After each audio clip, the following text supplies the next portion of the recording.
नमस्कार, आप देख रहे हैं वीआईपी न्यूज। मैं शकील साजिद। आज की खास खबरें। मुख्यमंत्री भूपेश बघेल के आमंत्रण पर संघ प्रमुख मोहन भागवत माता कौशल्या के मंदिर पहुंचे और दर्शन किया। इस पर कांग्रेस के संचार प्रमुख सुशील आनंद शुक्ला का बयान सामने आया। उन्होंने कहा कि हमें पूरा भरोसा है माता कौशल्या के दर्शन करके उन्हें प्रसन्नता हुई होगी, आत्मिक शांति की अनुभूति हुई होगी। ये अफसोसजनक है कि उन्होंने माता कौशल्या के दर्शन के लिए कांग्रेस के औपचारिक आमंत्रण का इंतजार किया। मुख्यमंत्री ने उनसे गौ माता के संरक्षण के लिए चलाई जा रही गोधन न्याय योजना, गोठानों और बच्चों के भविष्य निर्माण के लिए खोले गए आत्मानंद स्कूलों का भी अवलोकन करने कहा। यदि वे वहां गए होते तो उन्हें इन योजनाओं को देखकर और खुशी होती कि देश में एक ऐसी सरकार भी है जो गौ माता के साथ साथ बच्चों के फ्यूचर का भी ध्यान रख रही है।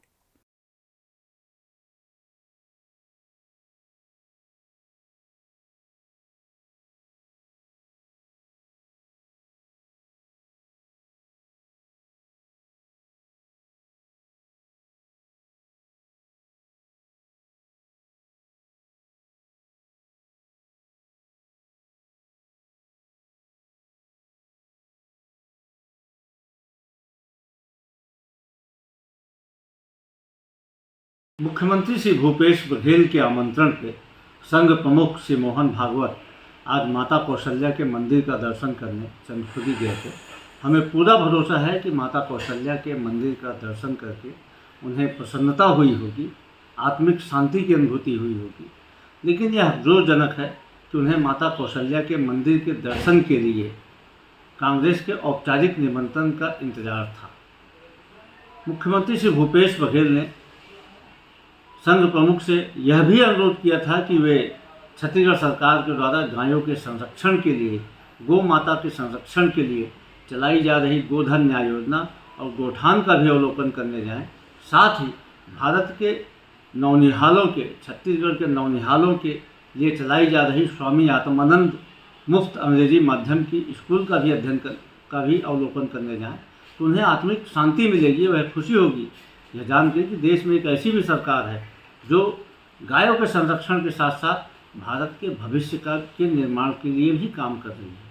प्रदेश के आबकारी मंत्री कवासी लखमा ने मुख्यमंत्री भूपेश बघेल को छत्तीसगढ़ का भगवान बताया है। मंत्री लखमा ने दावा किया कि सीएम भूपेश बघेल के पूर्वज आदिवासी ही रहे होंगे। लखमा के इस बयान के बाद सूबे की सियासत और अधिक गरमाने लगी है। मामले को लेकर पूर्व नेता प्रतिपक्ष धर्मलाल कौशिक ने निशाना साधते हुए मुख्यमंत्री भूपेश बघेल की वंशावली की जांच की मांग की है।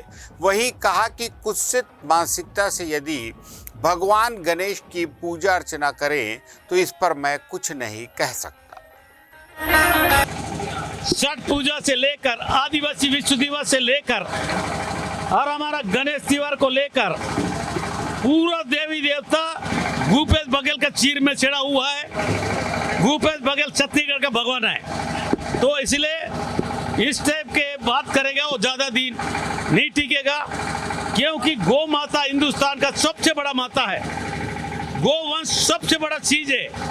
गोबर खरीदने वाला सरकार, गोमूत्र करने वाला सरकार और भगवान से कम नहीं होगा। नारायण चंदेल कह रहे हैं कि मुख्यमंत्री को अपना कुनबा संभालना चाहिए, भाजपा आरएसएस को देशभक्ति का पाठ नहीं पढ़ाना चाहिए। ये चंदेल को पता नहीं है, अभी नया नया बना है, उसको खुद को नहीं मालूम है कि मैं किधर का हूँ। तो इसलिए चंदेल के निशाना में बिरजमोहन अग्रवाल है, चंदेल का निशाना में रमन सिंह है। इनसे कैसे निपटेगा? और हमारा धर्मलाल कौशिक बहुत गुस्सा में है, ये खुद ही निपटे, पहले अपना लोग इसको निपटाएंगे, हमारा जरूरत नहीं है। ये बीजेपी ने नई कार्यकारिणी बनाई है, युवाओं को मौका दिया है, क्या लगता है युवा इन लोग की नैया पार लगा पाएंगे? भारतीय जनता पार्टी का आंदोलन मामला है। यहाँ के जो युवा कांग्रेस युवा क्या बोलते हैं उनका पार्टी के नेता साहू, मुख्यमंत्री का घर घेराव किया, उनको छुट्टी किया गया। आदिवासी विश्व दिवस में आदिवासी लोग को झटका दिया गया। एक है माफ करेंगे, साहू लोग माफ करेंगे, या साहू लोग का पिछड़ा वर्ग का बोलबाला है, आदिवासी लोग को बोलबाला है। आदिवासी को निपटाने के बाद इन लोग बसेंगे का? ये आदिवासी लोग और साहू लोग निपटा देंगे, ये ज्यादा बोलने की जरूरत नहीं है। कोई अस्त व्यस्त नहीं है, बस्तर सुरक्षित है। बस्तर के प्रशासन हुआ के कलेक्टर हुआ के कमिश्नर हुआ के कार्यकर्ता। गणपति भगवान की पूजन कहाँ से शुरू हुआ शायद इतिहास उनको मालूम नहीं होगा। महत्वपूर्ण भूमिका रही है कि विघ्न विनाशक भगवान गणेश जी की पूजा, इस देश की आज़ादी संगठित करना और इसके लिए फिरंगियों को यहाँ से भगाना। आज बच्चा बच्चा हर घर में गणेश जी बैठाते हैं और कोई भी कार्य जब प्रारंभ होता है तो सबसे पहले पूजा गणेश जी की होती है। और गणेश जी की जो पूजा करते हैं तो निश्चित रूप से उनका आशीर्वाद भी उस परिवार को मिलता है। लेकिन गणेश जी की पूजा इसे तो नहीं किया जाता कि कुलसित मन से नहीं किया जाता, स्वच्छ मन से किया जाता है। देश की समृद्धि के लिए, सुख समृद्धि के लिए, प्रदेश के सुख समृद्धि के लिए, समाज की समृद्धि के लिए, परिवार के सुख समृद्धि के लिए किया जाता है। और मैं समझता हूँ कि जो पूजा किया जाता है तो पूजा का भाव भी यही रहना चाहिए कि सर्वधर्म समभाव वसुधैव कुटुम्बकम। इसके आधार पर हमारी पूजा पद्धति है कि सभी का भला हो, इसके लिए पूजा किया जाता है। लेकिन शायद उनकी सोच कलुषित हो, वो जाने। और किसी के ये कहने से कोई नहीं हटता, ये तो पार्टी में निरंतर प्रक्रिया है सतत परिवर्तन की, और ये चलते रहता है। प्रदेश में डीएमएफ की राशि को उपयोगी बनाने की नई कवायद की जा रही है। छत्तीसगढ़ में अब खनन प्रभावित क्षेत्रों में रहने वाले टीबी, ट्यूबरकुलोसिस के मरीजों का इलाज डीएमएफ यानी जिला खनिज न्यास निधि की राशि से हो सकेगा। राज्य सरकार के खनिज संसाधन विभाग ने इस संबंध में प्रदेश के सभी कलेक्टरों को निर्देश जारी कर दिए हैं।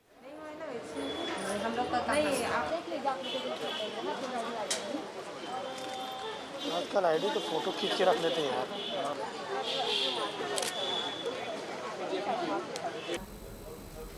बस होने वाले 2 मिनट। कहाँ हो आप?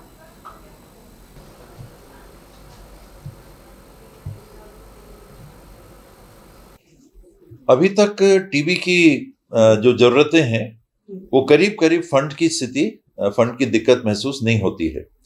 जो स्टाइपेंड मिलता है जो टीबी की बीमारी से ग्रसित हैं और दवाई ले रहे हैं, 6 महीने का जो कोर्स है उसके लिए अभी केंद्र सरकार 500 रुपए की व्यवस्था दे रही है। और राज्य सरकार ने अपनी तरफ से, दूसरे राज्यों में पता नहीं लागू है कि नहीं, लेकिन छत्तीसगढ़ सरकार 200 रुपए अतिरिक्त अपने तरफ से दे रही है। तो एक टीबी के मरीज को 1 महीने में अभी सप्लीमेंट्री डाइट के लिए केवल 700 रुपए मिल रहे हैं। तो डीएमएफ की जो राशि है अभी मेरी जानकारी में दवाई की दिक्कत नहीं है, दूसरी चीजों की कोई दिक्कत नहीं है। तो ये स्टाइपेंड जो लगता है रिहैबिलिटेशन के लिए, ये स्टाइपेंड को बढ़ाने की आवश्यकता है। इसमें इसका इस्तेमाल करना चाहिए। और टीबी के डिटेक्शन के लिए और हमको अगर मशीनों की आवश्यकता हो, अभी 117 विकास खंडों में हमने कोरोना के समय, आपने भी ट्रूनेट मशीन सुना होगा। ट्रूनेट की जो मशीन थी वो मूल रूप से टीबी के परीक्षण के लिए, टीबी को पकड़ने के लिए ये ट्रूनेट मशीन आई थी। लेकिन उसी ट्रूनेट मशीन में कोरोना को भी डिटेक्ट करने का कार्ट्रिज काम आता है। अब वो कोरोना की व्यवस्था से उसको पूरी तरह से मुक्त करके और ब्लॉकों में भेज दिया गया है। और सीबी नेट करके एक और मशीन रहती है जो थोड़ी हायर कैपेसिटी की रहती है। ये हमारे पास 32 हैं। तो हर जिले में, हर जिला अस्पताल में इसकी तैनाती करके डिटेक्शन हमको करना है। टीबी के मामलों में देश के औसत से छत्तीसगढ़ थोड़ा बेहतर है। 1%, 2% राष्ट्रीय औसत से हम बेहतर हैं। लेकिन और जो हमको आइडेंटिफाई करने हैं केसेस, उसमें हमको थोड़ा और आगे बढ़ना पड़ेगा। छत्तीसगढ़ में केंद्रीय योजनाओं के क्रियान्वयन पर सवाल लगातार उठ रहे हैं। नल जल योजना, प्रधानमंत्री आवास योजना और अन्य योजनाओं को लेकर सरकार पर सवाल लगातार उठाए जा रहे हैं। नल जल योजना 3 सालों में 18% ही काम हो पाया है। वहीं छत्तीसगढ़ में प्रधानमंत्री आवास योजना पर राज्य अंश नहीं मिलने के कारण योजनाएं रुकी हुई है। हालांकि सप्लीमेंट्री बजट में छत्तीसगढ़ सरकार ने इन योजनाओं के राज्य अंश को शामिल कर लिया है। केंद्रीय मंत्री लगातार छत्तीसगढ़ की आकार योजनाओं की समीक्षा बैठक कर रहे हैं। भाजपा नेताओं का कहना है छत्तीसगढ़ में केंद्रीय मंत्री आ रहे हैं और योजनाओं की समीक्षा कर रहे हैं ताकि आम जनता को इसका लाभ मिल सके। बेहतर क्रियान्वयन के लिए छत्तीसगढ़ सरकार को भी इस ओर ध्यान देना चाहिए। वहीं इस मामले पर स्वास्थ्य मंत्री टीएस सिंहदेव का कहना है कि प्रधानमंत्री आवास योजना के जो राज्यांश सप्लीमेंट्री बजट में उसको पास किया गया, वहीं संचार विभाग के प्रमुख सुशील आनंद शुक्ला का कहना है कि बेहतर परफॉर्मेंस के लिए छत्तीसगढ़ सरकार को लगातार पुरस्कार मिल रहे हैं। केंद्रीय योजनाओं का छत्तीसगढ़ के लोगों को लाभ भी मिल रहा है, इसके लिए सरकार प्रतिबद्ध है। लगातार केंद्रीय मंत्रियों का दौरा होना चाहिए, उससे प्रदेश को कोई नुकसान नहीं है, प्रदेश की जनता को नुकसान नहीं है। मंत्री आएंगे तो भला ही करेंगे। नितिन गडकरी जी ने मुख्यमंत्री को मंच के संबोधन में कहा कि मुख्यमंत्री जी 1 लाख करोड़ का प्रस्ताव भेजिए। थोड़ा सा मुख्यमंत्री को पूछना आपके कितने करोड़ का प्रस्ताव अभी तक भेजे हैं। वो तो 1 लाख करोड़ की बात किए हैं। एक्चुअल में राज्य सरकार को इसलिए दिक्कत आ रही है, राज्य सरकार को इसलिए तकलीफ आ रही है कि केंद्रीय मंत्री आकर के जब अपनी समीक्षा करते हैं तो हिंदुस्तान में जो बाकी प्रदेश है उसमें छत्तीसगढ़ कहाँ पर खड़ा हुआ है, और नीचे पायदान पर छत्तीसगढ़ लगातार जा रही है, सब देख रहे हैं। तो ये जब सामने आता है तो कांग्रेस को पीड़ा होती है। और मैं तो ये सोचता हूँ कि केंद्रीय मंत्री आने के बाद में छत्तीसगढ़ के जनता का कहीं नुकसान नहीं है, बल्कि उनकी भला है, और इसके लिए हम लोग आमंत्रित करते रहते हैं कि यहाँ पर आना चाहिए। ऐसा तो नहीं है, कुछ योजनाओं में अगर कमी रहती है तो उसके लिए भी मैंने भी बात उठाई थी। जो ग्रामीण क्षेत्रों में प्रधानमंत्री आवास बनने थे उसमें कमी थी, जो राज्य सरकार की तरफ से शेयर आना था वो नहीं आ पा रहा था। फिर सप्लीमेंट्री बजट में हमने देखा कि उसमें भी व्यवस्था की गई है। 800 करोड़ या कितना 672 करोड़ या 692 करोड़ उसकी व्यवस्था लोन लेके राज्य सरकार करेगी। तो सभी ऐसी केंद्रीय योजनाओं में राज्य सरकार का जो हिस्सा है वो उसको लगाना होता है और वो ज़रूर लगाएगी, उसमें कोई ऐसी बात नहीं। आगे पीछे हो सकता है, कभी कभी आगे पीछे होता है, लेकिन केंद्र सरकार से हमको अगर 60% मिल रहा है तो उसी काम करने के लिए हम 100% अपना क्यों लगाएंगे। हमको सड़क बनानी है, सड़क बनाने के लिए केंद्र सरकार अगर किसी योजना में हमको 60% दे रही है तो उसको ना लगा कि उसी सड़क बनाने के लिए 100% हम क्यों लगाएंगे। कोई भी राज्य सरकार क्यों चाहेगी कि वो केंद्र सरकार से उपलब्ध राशि जो देश के पब्लिक की राशि है वो हमारे हिस्से आ रही है, तो हम क्यों नहीं लेंगे। देखिए, छत्तीसगढ़ के जो भारतीय जनता पार्टी के नेता हैं वो कुछ और कहते हैं, और आंकड़े और सेंट्रल गवर्नमेंट के द्वारा दिए जा रहे पारितोषिक कुछ और कहते हैं। लगभग सारी योजनाओं में बेहतर परफॉर्मेंस के लिए छत्तीसगढ़ को हमेशा पुरस्कृत किया जाता है। जब भी सेंट्रल गवर्नमेंट के द्वारा अपनी योजनाओं का रिव्यू किया जाता है, स्टेट वाइज उसमें रैंकिंग दी जाती है, छत्तीसगढ़ हमेशा उसमें बेहतर परफॉर्मेंस करता है। लेकिन सौतिया डाह में राजनीतिक द्वेष के वश छत्तीसगढ़ सरकार की परफॉर्मेंस को स्थानीय भारतीय जनता पार्टी के नेता नकारते रहते हैं, जबकि हमारी सरकार जितने भी केंद्रीय योजनाएं हैं उसका बेहतर से बेहतर यहाँ न सिर्फ क्रियान्वयन कर रही बल्कि छत्तीसगढ़ की जनता को उसका ज़्यादा से ज़्यादा लाभ मिल सके इस दिशा में प्रयास कर रही है। प्रदेश में कोरोना मरीजों की संख्या अब नहीं के बराबर हो गई है। स्वास्थ्य मंत्री ने इसका मुख्य कारण लोगों की सतर्कता और वैक्सीनेशन को बताया है, जिसके चलते कोरोना में कमी आई है।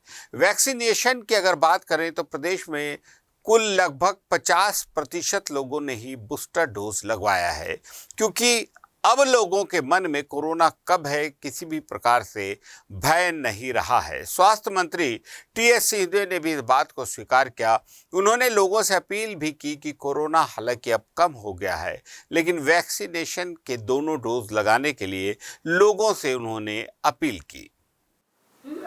ये सही है कि बूस्टर डोज के लिए मांग महसूस हो रही थी कि बहुत लोग सामने आएंगे, तुलनात्मक उतनी मात्रा में लोग आगे नहीं आए हैं और अभी तक कुल छत्तीसगढ़ में 4,87,42,027 ये कल तक के आंकड़े हैं। इतने लोगों को पहला, दूसरा और बूस्टर डोज मिला के वैक्सीन, प्रिकॉशन डोज के लिए अभी 18 से 60 साल तक की उम्र के नागरिकों ने केवल 27% लोगों ने ये लिया है।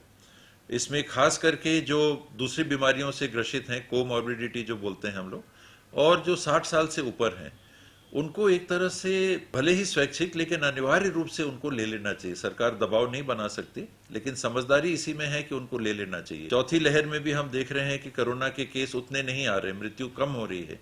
उसका कारण मैं एक बड़ा कारण मानता हूं वैक्सीनेशन।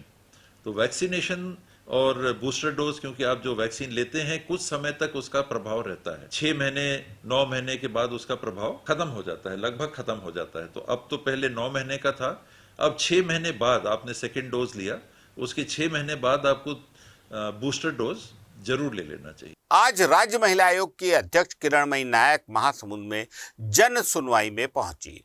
महासमुंद के जिला पंचायत सभा कक्ष में उन्होंने 25 प्रकरणों की सुनवाई की। मीडिया से चर्चा करते हुए महिला आयोग के अध्यक्ष का कहना है कि लोगों का महिला आयोग पर भरोसा बढ़ा है। यही कारण है कि महिला आयोग में मामले भी बढ़ रहे हैं।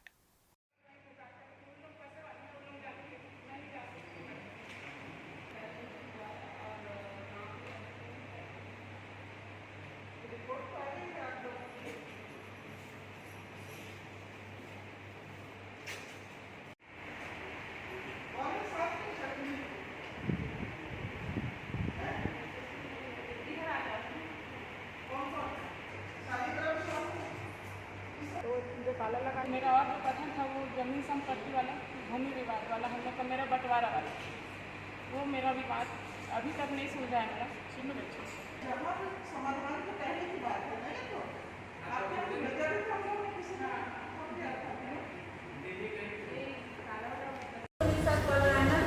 किस उम्र से पढ़ रहा है उनके साथ? अभी कितने उम्र हो गई? तुमको पति को गए कितना साल हुआ? जितना है ना विवाद, वो उस मामले में इस तरीके से जो हल है, अभी तक हम सोच रहे हैं कि तुमको पति की डेथ के बाद निकाल दिया, पर तुम जो पहले ही सेपरेट रह रही, कोर्ट में करो फिर मामला इसके लिए। मेरी लड़ाई सिर्फ मेरे बच्चे की है, मेरे लिए नहीं है, इसके लिए है। सुनो ना, तो अब तुम्हारी लड़ाई है जिसके लिए है, वो बेटा तुम्हारे साथ है ही नहीं है, वो आदमी समझ रहा है, और वो कोर्ट में लगा करके करते रहो दीवानी मामला। ये फिर हम नहीं सुनेंगे इस मामले को आगे। एक बार आपको हम राय देते हैं कोर्ट का, जो आप करना फिर वहाँ पर नाबालिग बच्चों की तरफ से वास्ते नाबालिग बच्चों की तरफ से आप लगाओ, वो बच्चा एग्री करेगा। महासमुंद में हमारी ये लगातार शायद चौथी जन सुनवाई है, और यदि हम ओवरऑल की बात करें छत्तीसगढ़ में, तो ये हमारी 133वीं जन सुनवाई है। आज हम यहाँ पर 25 प्रकरण लेकर के आए थे। 3 प्रकरण नस्तीबद्ध हो चुके हैं, और महिलाओं के सामान्य जो मामले हैं, कहीं पर भरण पोषण का है, कहीं पति के द्वारा छोड़ दिए जाने का प्रकरण है, कहीं पारिवारिक संपत्ति के बंटवारे के मामले हैं, तो सभी तरह के मामले हैं। और आज एक मामले में जो हमारे लिए अच्छी बात है कि आवेदिका को 36,000 रुपये 1 साल का उसने एक मुश्त दिया है, और हमारी समझाइश पर वो इस बात के लिए भी तैयार हो गया है कि अंतिम भरण पोषण राशि एक मुश्त वो 5 लाख रुपए देगा, जिससे आवेदिका अपने बच्चे का पालन पोषण कर सकेगी, और भविष्य में उस बच्चे के लिए जो उसकी संपत्ति में हक और हिस्सा, उसके लिए भी वो लिखा पढ़ी करने के लिए तैयार है। तो उसे रायपुर आने की समझाइश दिया गया है कि पिछले 2 साल जो लॉकडाउन चला, तो न्यायालय में भी अधिकांश काम नहीं हुआ। महिलाओं को जो भरण पोषण नहीं दे रहे थे, जो उनको टॉर्चर कर रहे थे, तो हमारे आयोग में जब सुनवाइयां होने लगी और जब रिलीफ की जानकारी आप जैसे मीडिया के साथियों के माध्यम से आम जनता को होने लगी, तो लोगों को लगा कि हमको क्विक रिलीफ मिल रहा है, इसलिए हमारे आयोग में संख्या बढ़ी है। रायपुर के सदर बाजार स्थित एसबीआई एटीएम में भीषण आग लगने की घटना सामने आई है। दमकल के वाहन ने मौके पर पहुंचकर बड़ी मशक्कत से आग पर काबू पाया। एटीएम में आग लगने से आसपास हाहाकार मच गया। आग इतनी भीषण थी कि एटीएम पूरी तरह से जलकर खाक हो गया। आग लगने के कारण का अब तक पता चल नहीं सका है।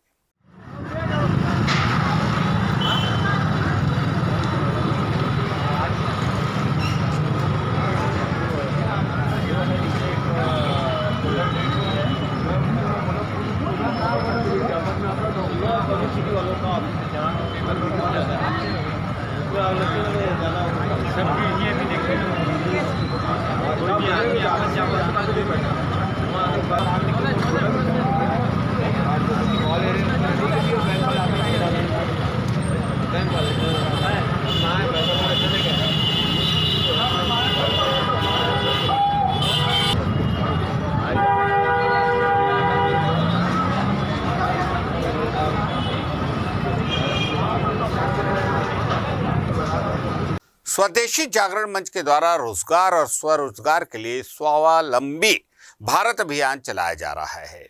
स्वदेशी जागरण मंच के अखिल भारतीय सह संगठक सतीश कुमार ने प्रेस वार्ता कर इस अभियान की जानकारी दी। उन्होंने बताया कि आर्थिक, सामाजिक और शैक्षणिक संगठनों द्वारा इस अभियान की शुरुआत की गई है। अखिल भारतीय स्तर के 23 संगठन अभियान में शामिल हो रहे हैं।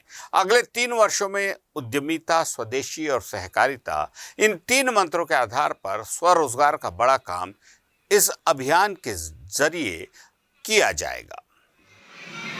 और इसी वजह से शायद मैंने अपना ये वेंचर शुरू किया जिसमें आज की डेट में 1.5 मिलियन डॉलर्स डांस सीख सकते हैं। ये प्लेटफॉर्म 136 देशों में यूज किया जा रहा है। इसके अलावा मेरे पास 150 से ज़्यादा लोग हैं जो पैशनेट हैं, जो कुछ हेल्दी दिखाना चाहते हैं और उन्हीं के ही पैशन की वजह से हम आगे बढ़ सकते हैं।